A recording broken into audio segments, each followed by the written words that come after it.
Hello, this is Shop Talk with Writers. I'm your host, Elena Lappin, and my guest today is the much-loved and award-winning Irish novelist John Banville. Born in Wexford in 1945, he is the author of numerous novels, including The Sea, for which he received the Man Booker Prize in 2005. His other novels include The Book of Evidence, The Infinities, The Untouchable, The Singularities, and most recently the best-selling Strafford and Quirky crime novels. Our podcast traveled to Dublin to speak to John Banville at his own home, and, as it turned out, not only about books. Enjoy.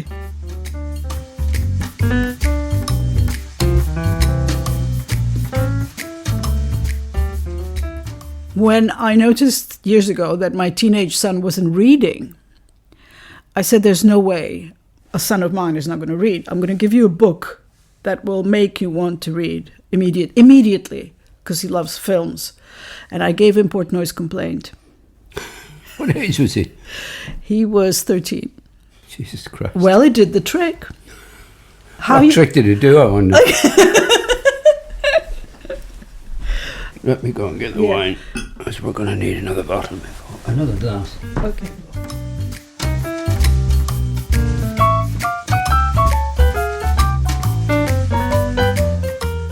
John Banville, hello. Hello. Welcome to Shop Talk with Writers, and thank you very much for welcoming us to your home near Dublin. Where are we exactly? North of Dublin? We're north of Dublin. We're about 10 miles north. This used to be a sleepy fishing village, but it's just a tourist dive now. And how long have you lived here?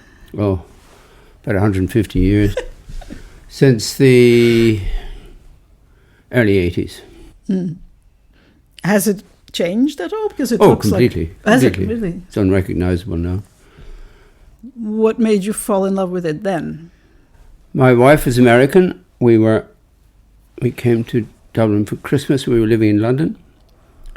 And we drove over the top of the hill and we looked down, and it was one of those wonderful frosty pink days that we don't get anymore.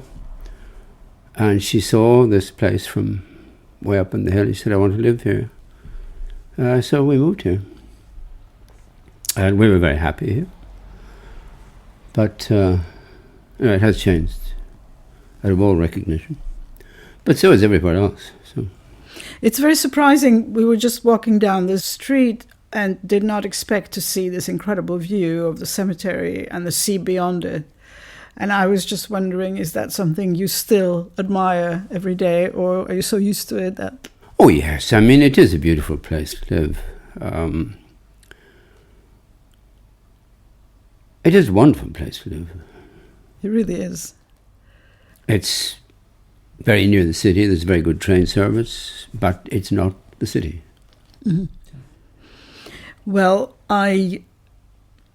I'm very excited to be here, actually, because we chose today to come to Dublin. The podcast travels, and we're interviewing you, and we spoke to another Irish author earlier today. So it's a kind of Dublin day for us.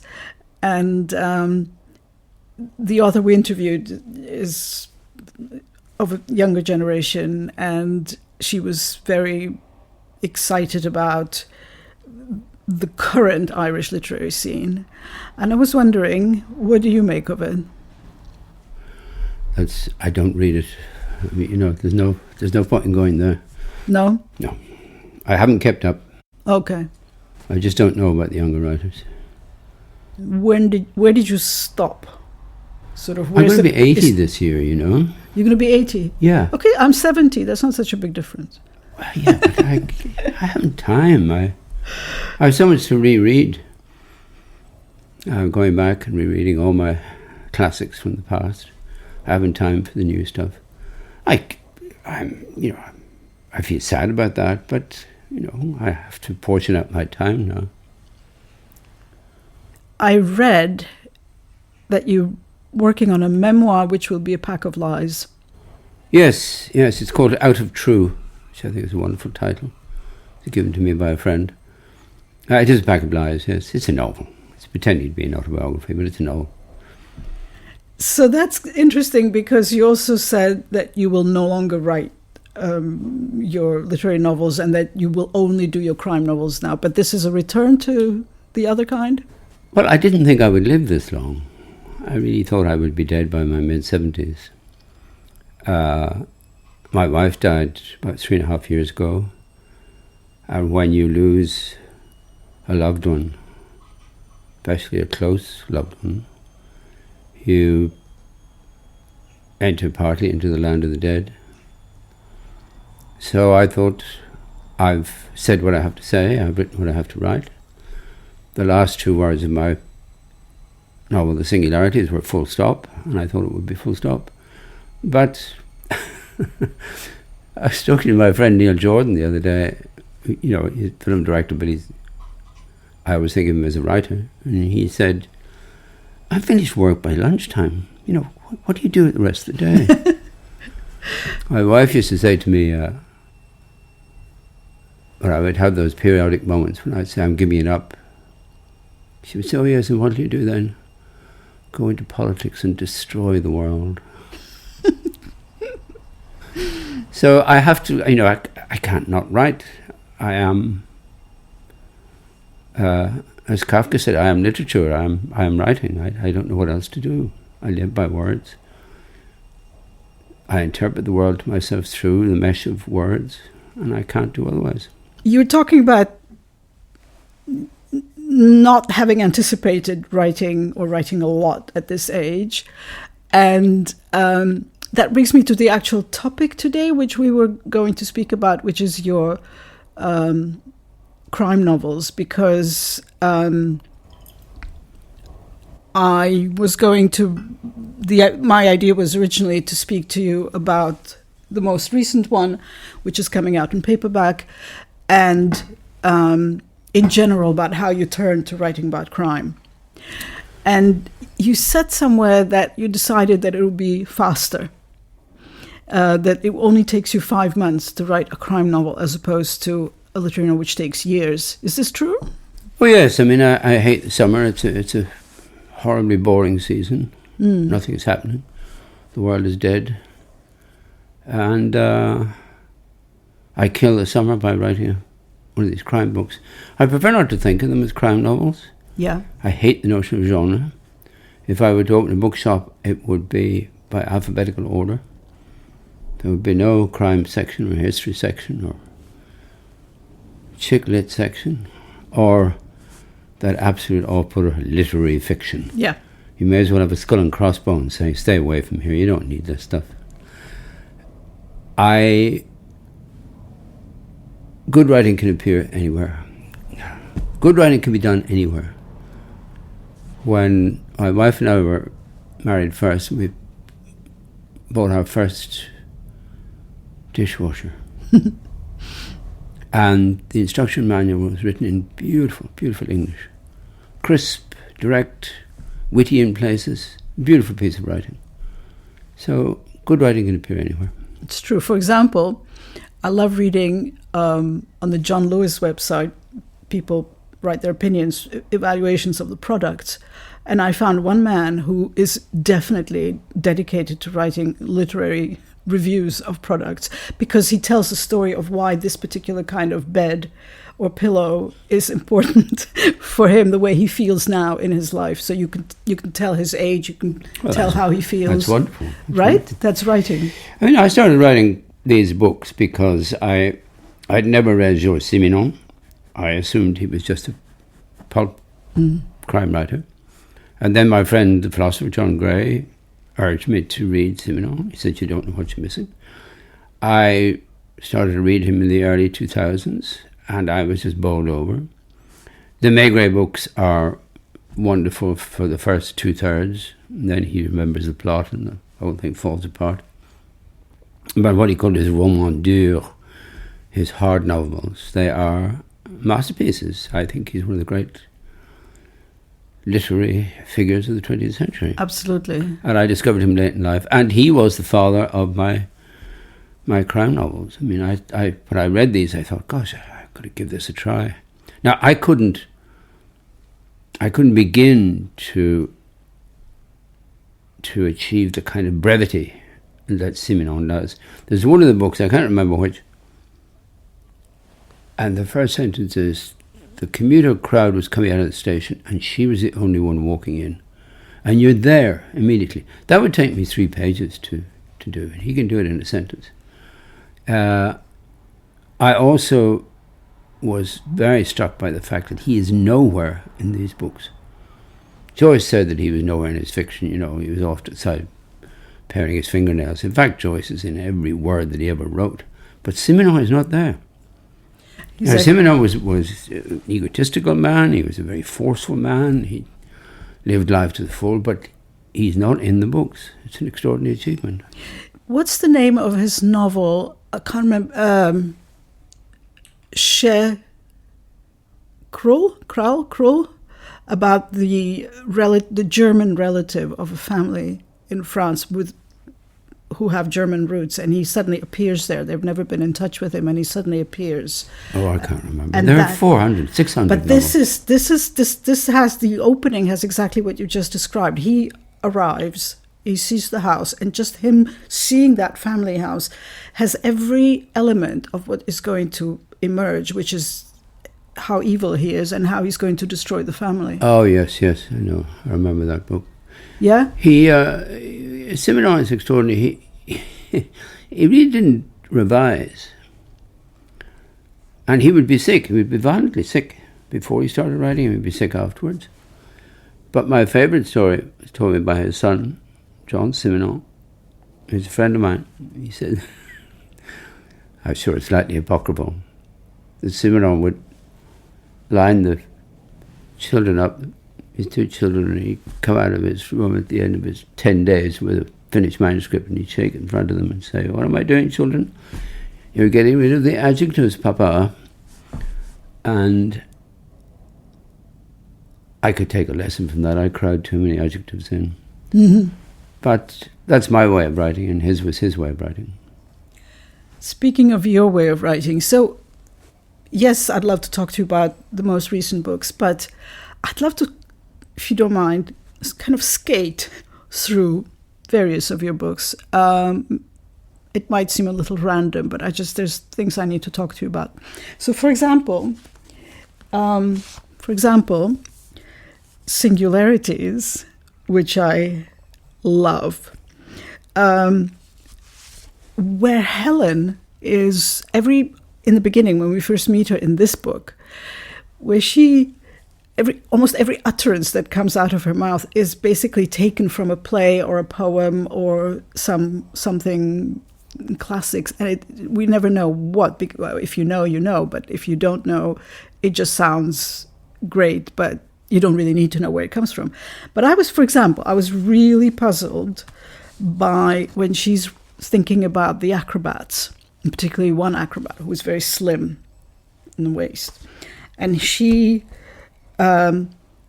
uses this phrase that he was like the son of a neck and a nun. And Rilke. Yeah, well, you know that, but I didn't. I just thought there's no way that this character would just say that. It has to mean something. So I Googled it. How do you Google that? You put in literally that phrase into Google, and it comes up with this entire elegy. And until that line comes up. But of course here, even the context in the elegy reflects what she's talking about. The acrobats, the circus, and you do this all the time. You connect things from science, from music, from art, from poetry, plays, classics, Greek mythology, and I'm wondering, how much fun do you have doing this? Does it come to you very naturally, or do you sometimes think, I need something here, what could it be? It depends what you mean by fun. We're at the end of a human cycle, as the Greeks were, as the Romans were, as Europe was. We're now in a dark age. And I am very privileged. I feel like... I remember the first time I visited the Forum in Rome, and all this colossal, beautiful wreckage, and I could just stroll amongst it. And that's what I'm doing. The wreckage of a great European culture, and I can take pieces from it at will. And it's not fun. It's very sad. Goodness knows what's coming next, but it won't be what went before. But, you know, there are always pockets of enlightenment here and there, and people will keep a flame going. But I am irresponsible and you know, you're right, I am a sort of a mischievous child at play in the midst of the wreckage of a culture. How so? Well, the great era of European culture is dead. I mean, it began to die in the First World War. It was killed off in the Second World War. We live now in an age of frivolity, self-regard, nonsense.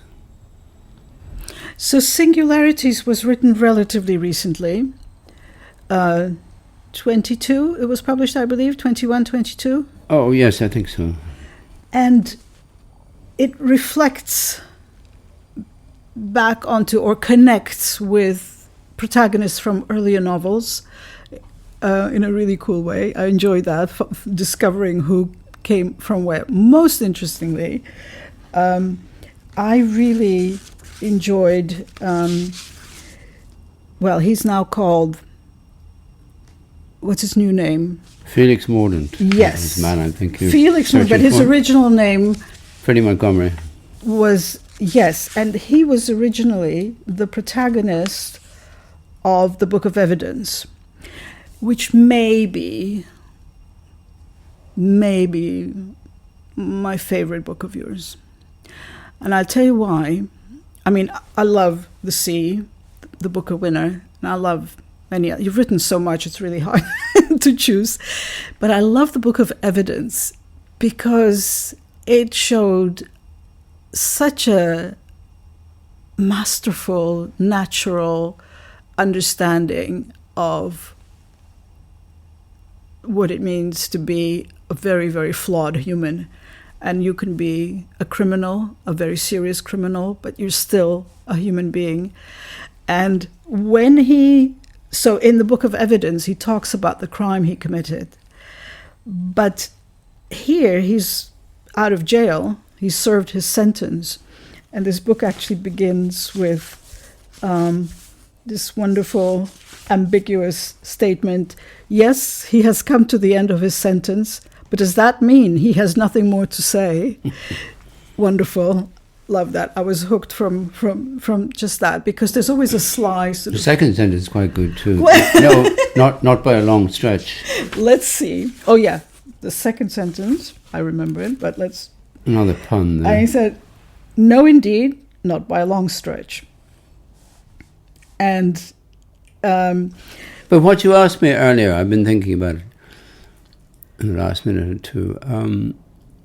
But the protagonists from other novels? No, about being playful. I think that this is what I didn't expect. I thought I would become more somber and dour as the years went on, but I've become much more playful. Mm-hmm. I love putting puzzles into books. I love planting quotations and references, as you said about the Rilke.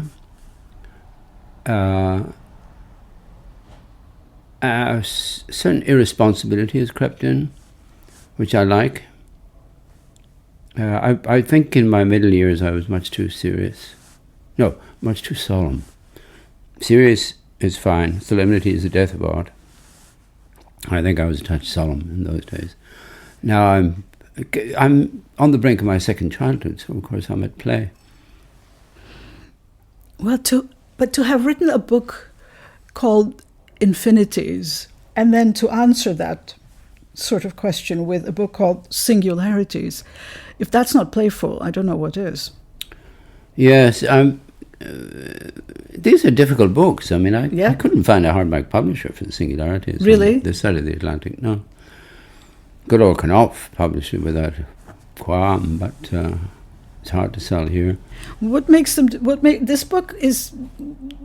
Is it the science that the sort of conceit of science actually being real, translated into, Schrodinger's the concept of Schrodinger's cat and multiverse and quantum physics actually translated into human lives, human life stories. Is that what makes it difficult? I think that makes it extra playful. Yes, well, I mean, I live in this world.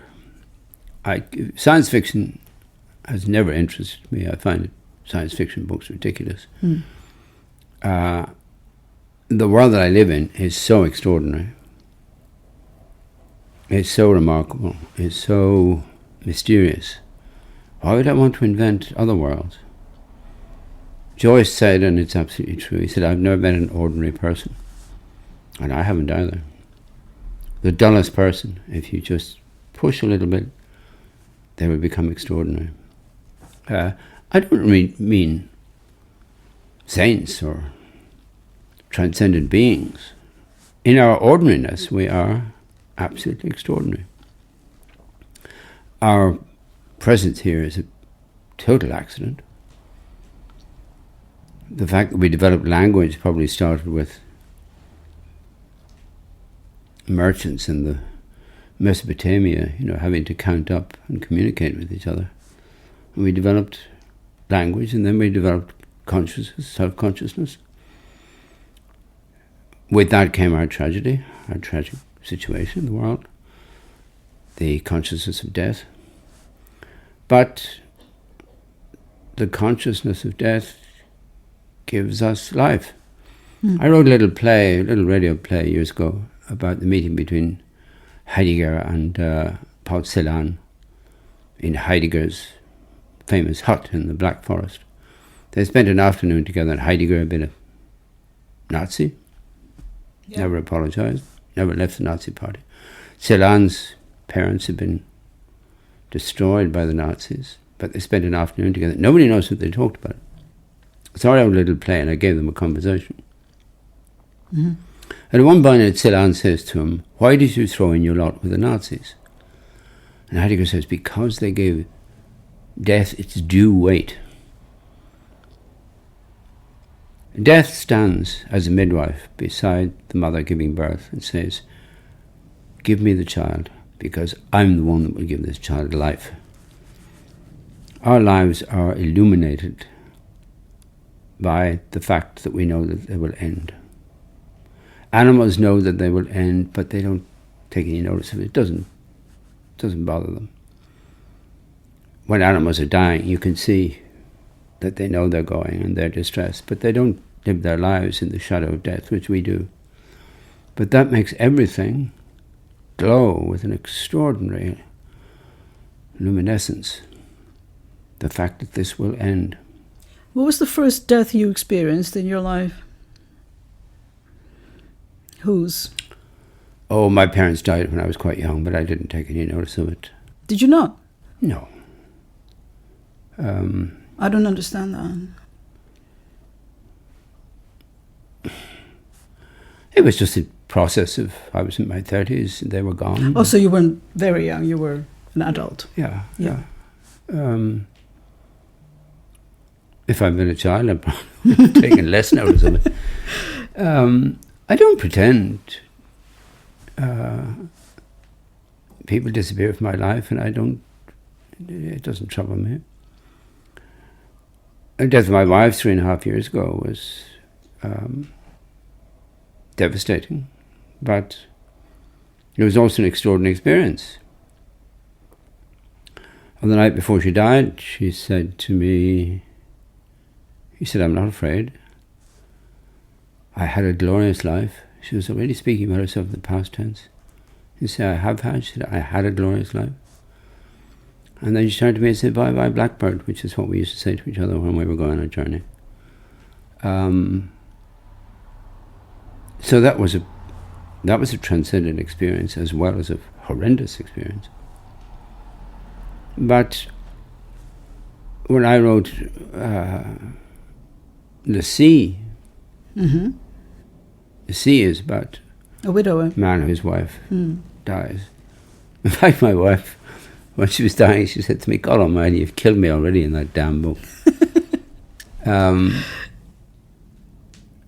that brings me on to something I want to say. The imagination is our greatest, most precious faculty. It's as precious to us as sight, or the capacity to speak, the capacity to hear, because imagination makes the world, makes life.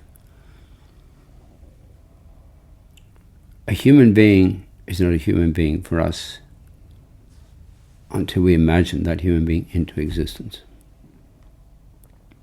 And the failure of the imagination led to, and leads to, and will lead to the horrors that we've been experiencing since the caves. You know, people go on about the Roman Empire, the glory that was Rome. Rome was the most successful fascist empire that ever existed, and it went on for a very long time. But the imagination is always battling against tyrants.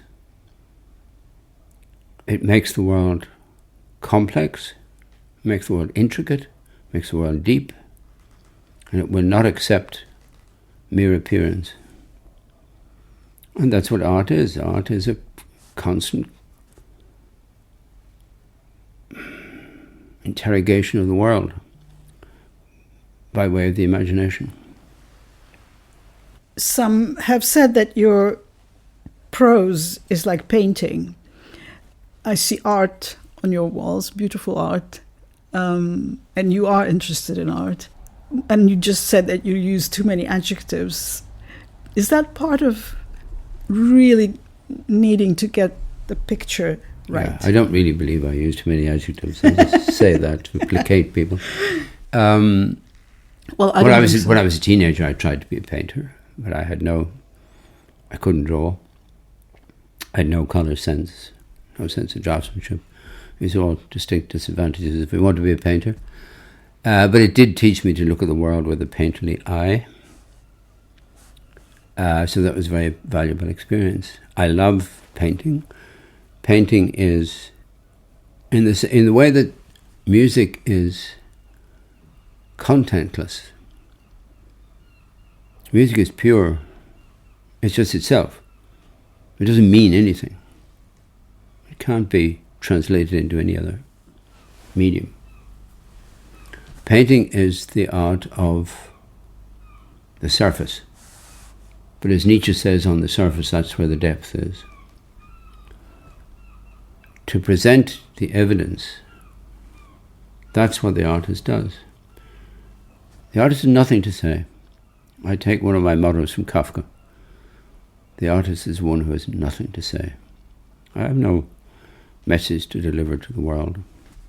I have no interest in politics or psychology or society, or as a writer. As a citizen I have, but as a writer I simply want to make these works and put them into the world. And works of art are made out of the imagination. First of all, a slight aside. I've been asking myself for a while now, why do I personally love crime? Good, crime novels, thrillers, and so on, but like well-written ones. When they're good, they're the best thing there is to read. And the reason is because they make life seem a little simpler.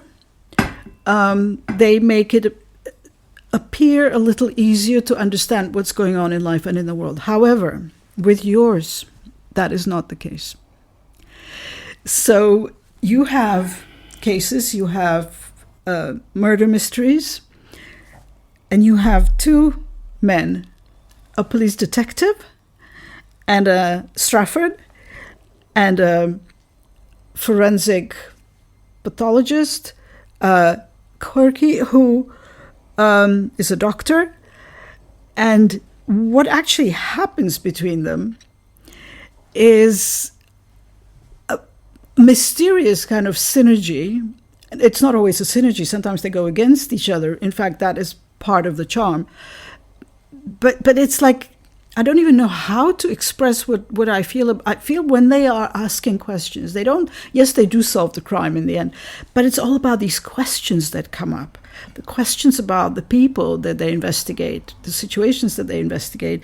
And it comes out of the two of them being at odds, being very different, not really liking each other, getting involved with each other's lives and previous lives. And they don't really like each other, do they? No, they don't. God, it'd be awful if they liked each other. They'd be chums. They'd be buddies. God almighty. And yet they're my favorite team for solving crimes. But they don't solve crimes. No, they don't. They're really. hopeless. Yeah. This is what I like about them. Yeah. You know, there could never be a Sherlock Holmes. There could never be an Hercule Poirot. Mm-hmm. Such creatures do not exist. These are just ordinary human beings. I mean, I wouldn't know a clue if it came up and bit me on the bum, would you? You know, they just stumble through the world. It's fun to imagine, though. The vast majority of crimes are never solved. Yes. So, to that point, there's a wonderful sentence here, which, of course, now I won't find. And I think it's Strafford who says it. Well, I can just remember approximately. He says, everybody lies all the time. Everything is a lie. So it's not about finding out who tells the truth. It's about understanding who's lying, what the reason is for the lying, and that can reveal something. Well, you've opened a very deep channel there. Of course we all lie. We live our lives as if we'll never die. We tell ourselves a lie all day long. At night our dreams tell us, oh, you've been lying to yourself. We fall in love and we say, darling, I love you forever. These are necessary lies, so what Wallace Stevens called supreme fictions. Mm-hmm. We live by supreme fictions. We can't live by the truth. As T.S. Eliot said, humankind can bear very little reality. And it's true, the world is a hideous place. It's an exquisite place, but it's also a hideous place.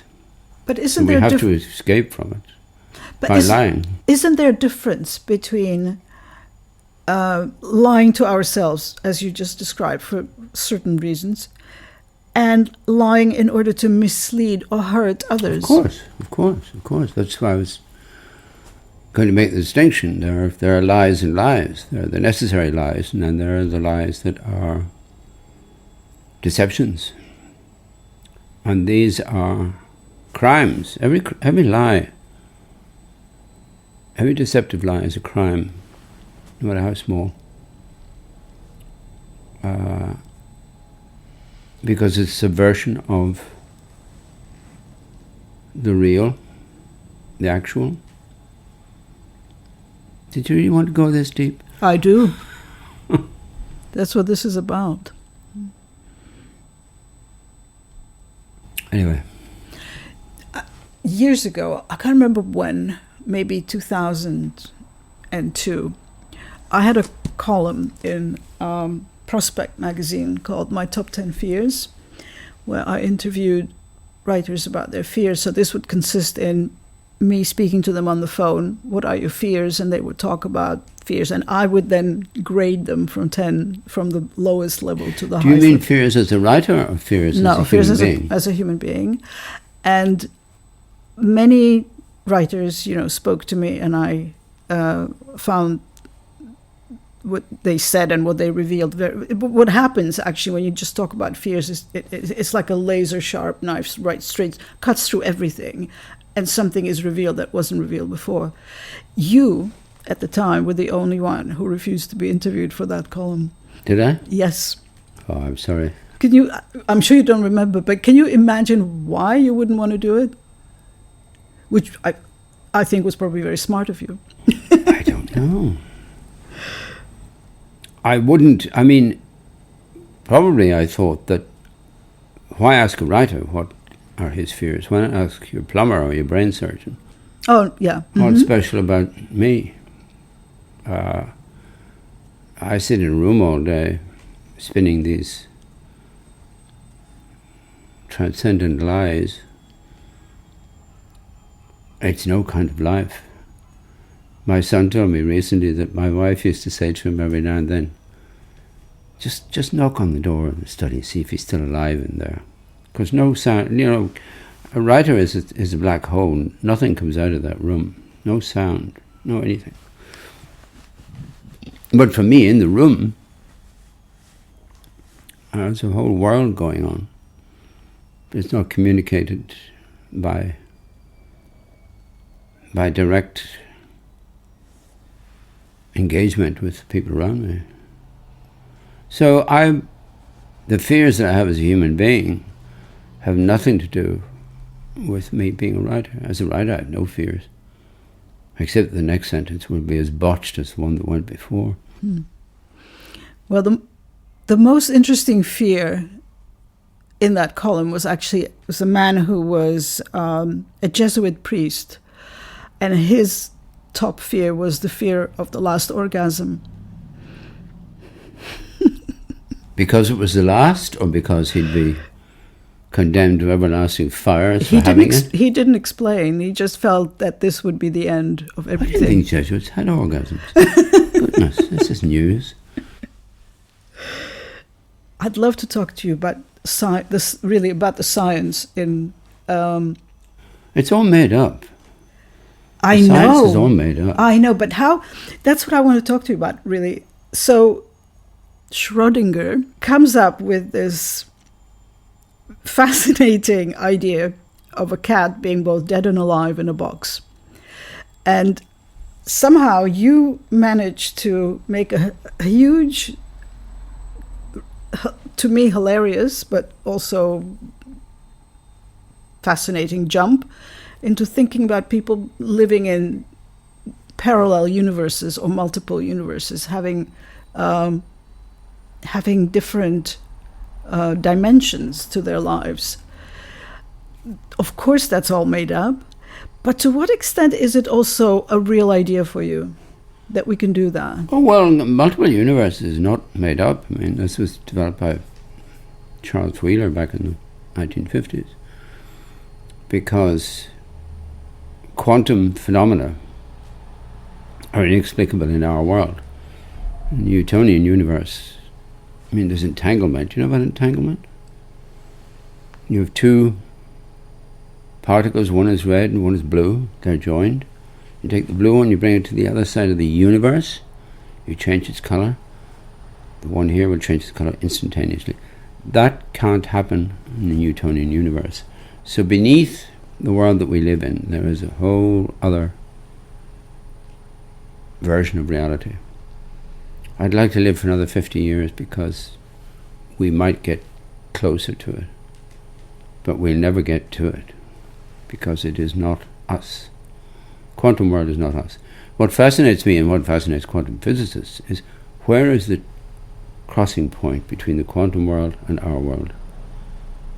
Where do quantum laws cease to operate, and where do Newtonian laws, which are the laws that we live by, where do they come into operation? This is fascinating. So when a character like Detective Strafford moves from one relationship to another. No. That world is the world of the so-called crime books is a much simpler world. That's the world in which we live. I know, but have our lives. But isn't that sort of tapping into the idea of possibilities? We can be this, but we can also be something else. No. No? It's entirely different. We imagine that we make choices. In fact, neurological science is now discovering that we don't make choices. Choices are made before we know about them. If you want to lift your hand, your brain has already lifted your hand before you do it. It's a very mysterious world. Absolutely fascinating. But this has nothing to do with the world in which we live, in which we fall in love or commit murders or, get married and live happily ever after. That world is quite simple and straightforward compared to the world of quantum physics. Can you reveal a little bit about the new book that's coming up? Well, it'll take me 4 or 5 years to write, so it probably will be, a luminous posthumous fragment. I'll probably die before I finish it. I don't think so. I'd like to see you at the book launch if I'm invited. Well, if I manage to get it published. We live in a very simplified world now. A very what? Very simplified world, very simplistic world. Publishers are losing their nerve in the face of all kinds of ridiculous things. This woke nonsense, of you can't say this, you can't say that. I mean, you can't say fat. You can't say somebody is fat in a novel now. This way lies madness. Eventually, male writers won't be able to have female characters in the books. Well, no, women can do anything in this world. It's just men who are prevented from doing these things. It's very dangerous. But it's all coming to an end anyway. It was just a fad. It was a religious cult that didn't last very long. Nothing lasts forever. Yeah, but woke was very quick.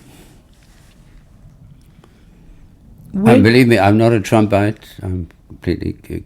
But woke was one of the worst things that happened to us. You said in the beginning you think we live in a stupid age, basically. Knowledge is not. I once did an interview with a Spanish magazine, and the interviewer said to me, something about President. I said, look, Steve Jobs destroyed my world. And she said, I've got my headline. Mm-hmm. And he did. These damn phones, this damn technology, this Twitter nonsense, this Facebook. I was in Florence last year with my daughter. We were sitting in a cafe, and these young people were doing all this stuff on the banks of the Arno. And I said, this must be a fashion shoot. And she said, no, this is Instagram or Facebook or something. She said, they can all sell this. And what fascinates me is that nobody is embarrassed anymore. When I was, even still, if somebody points a camera at me, I immediately flinch. And nobody's embarrassed anymore. But look, this is just an old guy complaining about the present day world. We shouldn't be listened to, So, I found this old review that I wrote of your book about Prague. And I wanted to talk to you a little bit about that so when were you in Prague exactly? Do you remember? Oh, sometime in the 70s and then in the 80s. 70s and 80s. Yeah, I was there before and after the revolution. You have won many prizes and awards, and one of them is the Franz Kafka Prize. And I was just wondering, what does that mean to you? Oh, it was a wonderful prize to have. My goodness, Kafka is one of my exemplars. Not the novels, which I think are not good, but in his short stories, in his letters, in his diaries, a very great figure. Well, when I wrote that review, so you say your book was published in the 90s, so the review must have been late 90s. That was in the part of my life when I was, an emigre from Prague, and I didn't imagine that the Iron Curtain would come down, and that I would be able to ever go back there. Nobody did. And it did, and things have changed. Things are changing again. But if in my own lifetime I've seen something that seemed completely impossible happen, maybe good change can happen again. Yes, I hope so. But, poor old Prague is overrun by tourists. Mm. My wife and I stood on the Charles Bridge, and I said to her, look, and it was the first McDonald's was being built. And she said, come on, let's go. Let's go. Well, you know, when I wrote that review, the last sentence of that review was referring to the fact that you said you wish you were at home in Prague enough so to be able to hail a cab. You said you could never manage that. And my last sentence was, I'd love to hail a cab for John Banville in my old hometown. Well, I could never imagine that decades later I would be sitting with you in your own home in Dublin or near Dublin and be talking to you about so many amazing books you've written. Well, it was a delight. For which I would like to thank you very much for this conversation and for the books. Thank you, my dear. You may be skeptical, but they are loved. So, for example, the author I interviewed earlier today said she loves your writing. So take heart, she's only 44. Good. Thank you. Thank you very much. Pleasure. Thank you, John Banville, for speaking to Shop Talk with Writers. Thank you. Thank you. Thank you so much.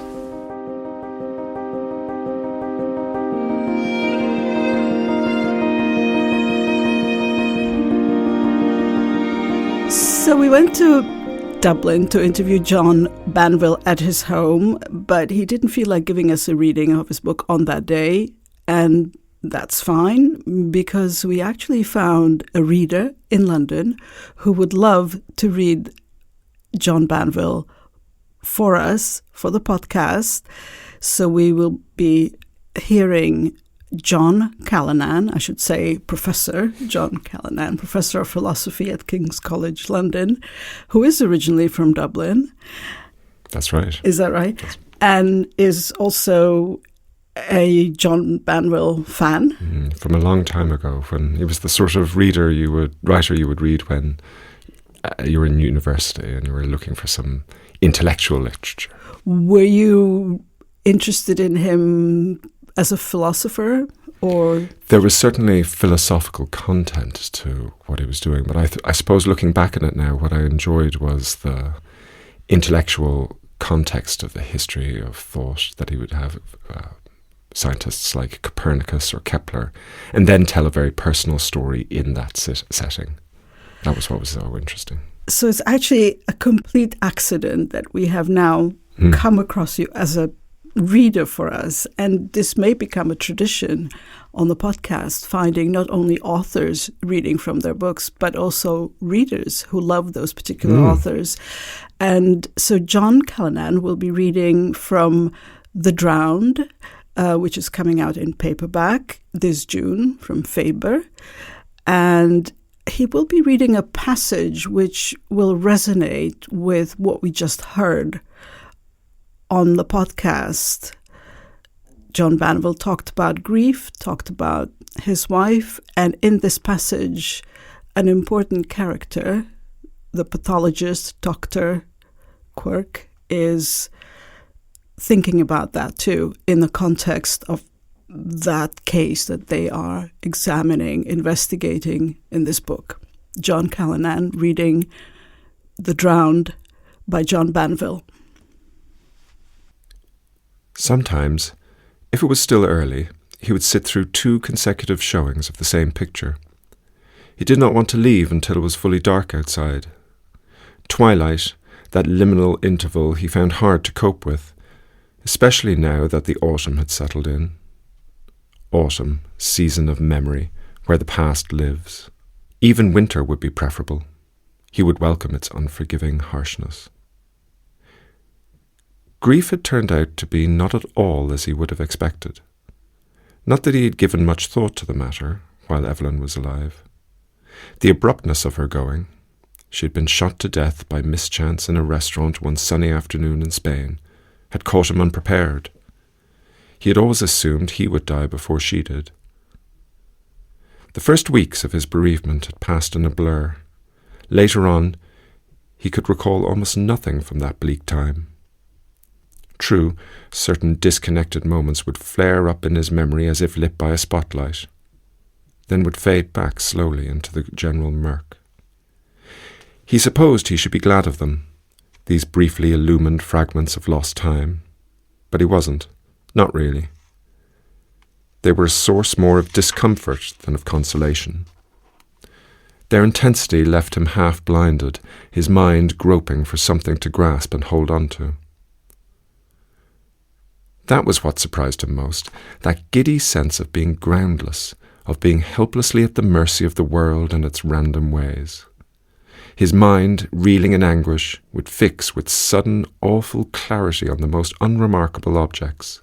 The tinfoil lid of a milk bottle on a doorstep, a tin can glinting in a gutter, a spent match, a floating cloud, anything at all, and he would be pierced through by a shaft of acutest sorrow. Through these humble spy holes, each one a miniature Avernus, he would be afforded a glimpse, clear and breathtaking, straight down into the horror at the heart of things. He felt as if he were falling slowly from a high place, and that the supports he clutched at desperately in the cliff face all came away in his hands, cutting his palms or slicing his fingers, as the long blades of Scotch grass did when he was a little boy, playing in the ill-tended gardens behind the orphanage where he had spent the earliest years of his childhood. Now, in these barren days of his middle age, there was no help for him, no comfort, no escape. He stayed away from people as much as possible. This was a loneliness company couldn't cure. In the cinema he would certainly burst into tears, silently, for no reason. The saddest scenes in a picture would leave him unmoved. Then something, there was no accounting for it, some image, some bit of landscape, some trivial remark by one of the characters, would breach his defences and the sluices would open, and he would have to sink down into the seat and cover his face with his hands. At such moments he felt ashamed, felt as silly and sad as a big, soft, jilted girl. And yet, amazingly, things went on. The quotidian round kept spinning. Day followed night, night followed day. The sun shone, the clouds advanced across the sky like the smoke from distant battlefields. He ate, he slept, he woke, he ate, he shat, he shaved, he bathed, he went to work. His fingernails grew, his hair had to be taken to the barber. All as if nothing had happened. The blunt, unceasing continuity of things baffled him, affronted him. It was a scandal, the entire indifferent business of being alive. John Callanan, thank you so much for reading from The Drowned by the great Irish novelist John Banville. And if I can ask you, you're a philosopher, you specialise in Kantian philosophy, is that right? That's right, in the history of philosophy generally.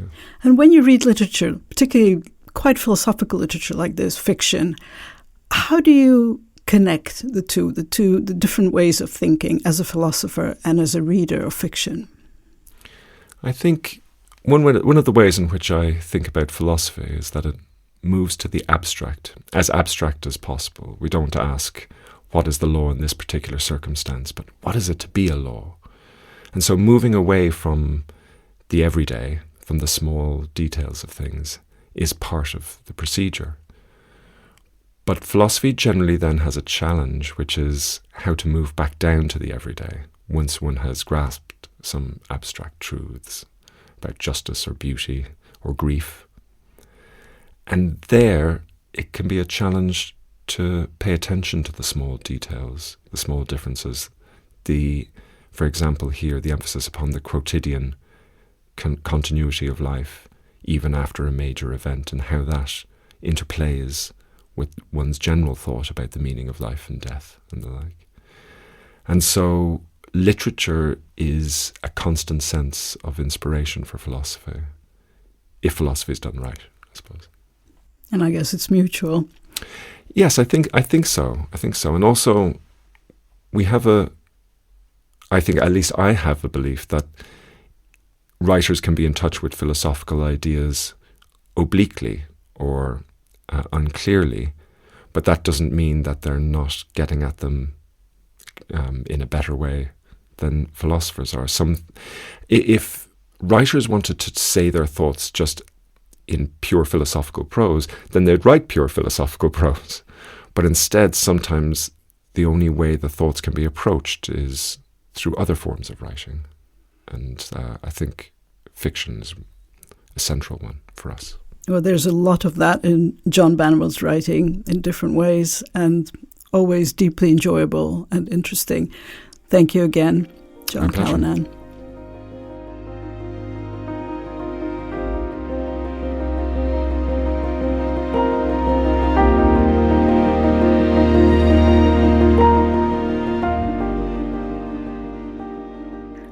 I'm Elena Lappin, and this was Shop Talk with Writers.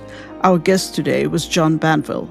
The latest book in his Stratford and quirky crime series, The Drowned, will be published in paperback by Faber in June. You can read more about this interview on my Substack, elenalappin.substack.com. Thank you for listening.